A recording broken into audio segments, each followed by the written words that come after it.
Mélange d'écriture. Le mélange de Matthieu 19. Revenons à l'évangile pour une minute. À chaque fois que je lis la Bible, je veux bien être sûr de ne pas me tromper. Alors c'est ce pourquoi vous faites cela, n'est-ce pas? Vous êtes un homme de Dieu, vous étudiez la parole de Dieu, vous aimez amener les gens à être encore plus proches de la parole, n'est-ce pas? Ok, donc si on va à Matthieu 19 en réponse à ce que vous avez dit, voici un homme s'approcha et dit à Jésus, Maître, que dois-je faire de bon pour avoir la vie éternelle? Et c'était un jeune homme riche, vous connaissez l'histoire. Il lui répondit, si tu veux être parfait, va, vends tout ce que tu possèdes, donne-le aux pauvres et tu auras un trésor dans le royaume. Donc, puis viens et suis-moi.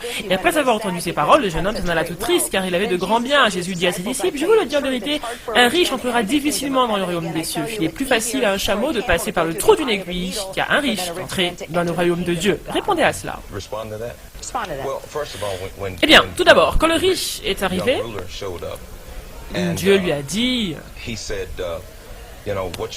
que tu dois faire, c'est vendre tes biens, et ensuite viens et suis-moi.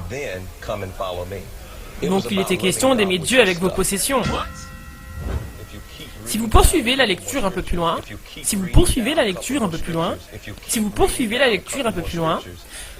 la parole dit, et le jeune homme reçut le centuple de ce qu'il avait donné, de tout ce qu'il avait semé. Il a mélangé la parole.